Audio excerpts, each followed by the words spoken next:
Hello everyone, this is Pal Ponder on Weather. In this update, we've got some big storms coming in the week ahead with some downburst winds, and two back-to-back tropical systems have formed in the Atlantic, and also watching two systems out in the Eastern Pacific. Welcome back everyone, how's it going? This is your weekend update. I appreciate all my followers out there and the new followers. If you are new to the channel and do like detailed weather breakdowns, go ahead and click the subscribe button and notification bell to get all my daily updates to keep you ahead of the storm. So let's get to the satellite picture this morning because we got a lot happening out here. Well, out here in the open waters of the Atlantic, we do find ourselves with our first hurricane of the season. It got named the other day. It was now Hurricane Danielle, and that's safely moving out into the open waters of the Atlantic. But yesterday we also had Tropical Storm Earl. So we've had two back-to-back systems to start September, and there's actually little two blobs, and this is going to be meandering, expected to remain a tropical storm. But as there's an outside chance this southern branch could actually branch off as well and form its own separate vorticity. So we'll be watching that closely.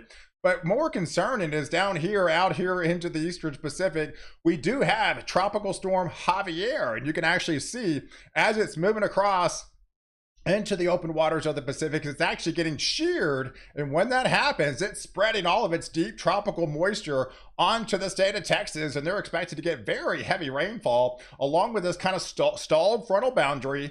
And then up here down towards the Ohio Valley, they'll be getting inundated with some heavier rainfall as well. But also to the south of there, trailing behind Javier, is what will be K in the next day. And that could be a formidable storm, if not a hurricane, that Cabo San Lucas is going to have to be dealing with by the middle of next week. So we got a lot to cover. So there's Javier right now bringing some intense heavy rainfall with it, and that's spreading all of its tropical moisture into Texas, down in places like San Antonio, the Rio Grande Valley, and in Houston. Expecting very heavy rainfall, if not intense at times. Some of these rainfall rates are 2 and 3 inches per hour, and this right along this boundary of this kind of stalled frontal system to the south of there.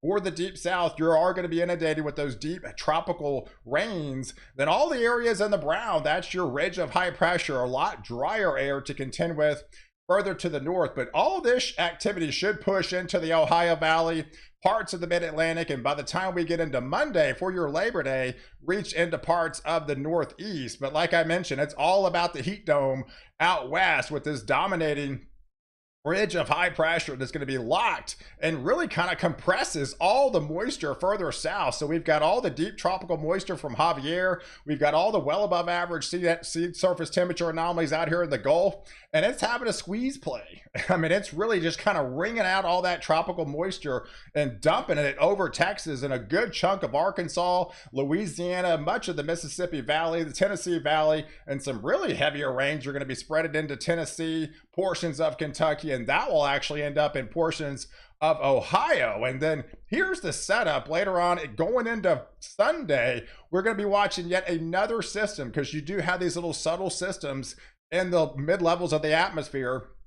We could have another little vorticity trying to form right over, say, North Texas and heading into Central Texas.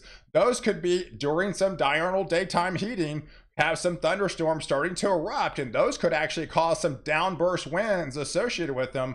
While further to the south, you have the remnants of Javier spreading all that tropical moisture and heavier rains. In fact, they've got slight risk of excessive heavier rainfall rates down here in the Rio Grande Valley, portions of San Antonio, heading into the Houston Metroplex.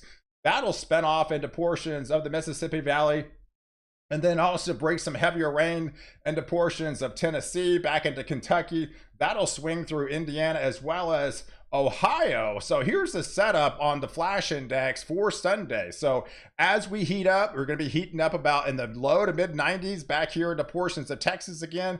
A lot of sun, and once that mid-level moisture hits on Sunday afternoon, I'm expecting thunderstorms to start to erupt over the Dallas-Fort Worth area and point southward. And when they do, they're going to be dumping some very heavy rainfall at times, and then have some downburst winds associated with them as they collapse, as the daytime heating wanes, and those could be looking at 60 and 70-mile-per-hour wind producers out in this region as those storms collapse. Because so if we look at the next 48 hours and kind of give you an overall snapshot of where the heavier rains are going to be, really complements of Javier are swinging across and dumping all that deep tropical moisture essentially in central Texas, Austin, Waco, San Antonio, Houston, especially portions of the Rio Grande Valley. Some of those areas could pick it up 6 to 8 inches of rain just between now and Labor Day. So definitely be on high alert for flash flooding. And there's also some heavier rain bands, of course, right along the coast here,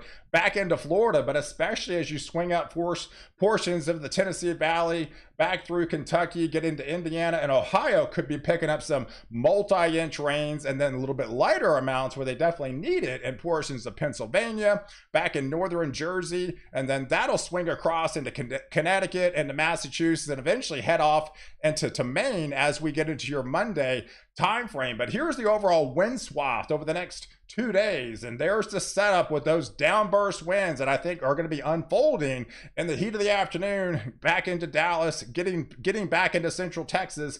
Those could be on the cusp of 60 to 70 miles an hour, so definitely be on the lookout for some of those downburst winds into the 4, 5, 6, 8 o'clock, 9 o'clock time frame as those storms collapse. But further to the north, it's all about the zonal flow. So when you have a very zonal flow, you don't really have severe weather with that. You have basically a kind of a flat jet stream. You got the ridge of high pressure. You got all the heat records are going to be unfolding over the next couple of days, really going into middle of next week. And further to the south, you've got all that heavier rains, complements of Javier. But now you got to really start paying attention to that area but trailing back behind it, which would likely be K by then. So by Monday, we could be looking at a formidable storm, a 996 millibar low pressure center heading northwest, and that'll getting really close to the Cabo San Lucas area by the time we get into your Wednesday time frame, because most guidance, this is the latest icon model, has a formidable storm, if not a hurricane by then, right off the coast of the Cabo San Lucas, spreading some very intense rain bands and heavier rain showers and heavier winds for them.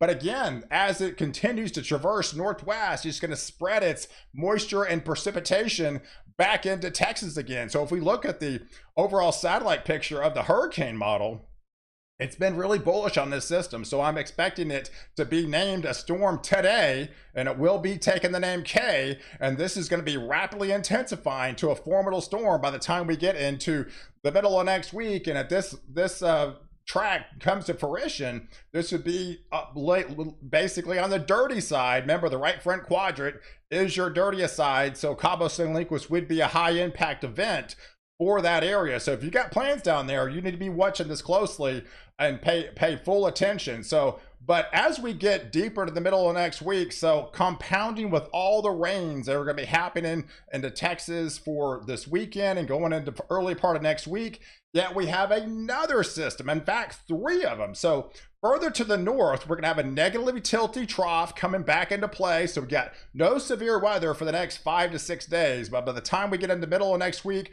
especially heading into Friday, boom, we got another negative tilty trough coming in. And further off into the Dakotas, we could be looking at some really intense thunderstorms by then. Further to the south, yet we have another little vorticity coming back into portions of Oklahoma and to Texas again, and yet we have K there that could be crossed over the Baja there. And then look at that, continuing to lift northwest, spreading its tropical moisture of all places into California. Yes, I said California. I'm not expecting it to be a tropical storm by then, but it definitely looks like it's going to be impacting, having more like indirect impacts for portions of Southern California as we get into next weekend with some heavier rainfalls. But there's the spread, right? So you got that little vorticity coming in by next weekend, and we could be looking at a moderate risk for excessive rainfall over portions of Texas, North Texas, East Texas, and a little bit lighter amounts spreading out into Houston, but a good chunk of Texas could get hit again with more very heavy rainfall. And then this heavier rains will spread into southern parts of New Mexico and Arizona, and yeah, even portions of Southern California. But the combination of this trough, you got all the heat for the next week, but then we have a pretty significant trough that's going to be building in out west, and then yet we have Javier, and then we'll have Kay coming across, and we'll have that squeeze play right over California. So by mid next week, we'll still be dealing with that heat. Here's the setup. We've got 15, 20 degrees above average temperatures. Plenty of heat records going to be unfolding across much of the west, northwest, and good chunk of the north. But that's on Wednesday, right? So look what happens by Saturday. So the combination of that trough and the remnants of K moving in, look at that, complete opposite. Now we're talking 20, 25 degrees below average temperatures. So it's time to get the jacket out, folks. You're going to be feeling it a big way after you've been dealing with all that heat. And then by next weekend, I was like, it's chilly outside. And that's what you're going to be feeling with that trough coming in and all the rain that's going to be impacting this area as we get into next weekend. That's a pretty sight to see. How do you get rainfall in Southern California and a moderate La Nina? By a tropical system, and that's how it unfolds. And in all places too, around Lake Mead. So these are places that desperately need the rainfall. So I'm looking at heavier rain coming across through the Baja of California, through the desert Southwest, and impacting portions of Southern California. And all that precipitation is going to spread over Texas and much of the South and portions of the Ohio Valley. There's that negatively tilted trough by Friday. And then going into next week, beyond that, we have another fairly significant trough coming in off the West Coast. And even behind that, we have a 973 millibar low pressure. So that's when you can say pretty much goodbye with the heat. So this week, it's all about the heat, right? There's the heat ridge. You're cooler than average because of all the rain that's going to be unfolding for portions of Texas and across the Southeast. But by next week, it's the complete opposite. You got well below average temperatures with the combination of that trough and all the rain that's going to be moving in. So you can actually say goodbye to the heat by then. So hey, I appreciate you guys watching. Do like this video. Definitely leave your comments below. And don't forget to subscribe to my channel to catch the latest update where I protect you before and after the storm.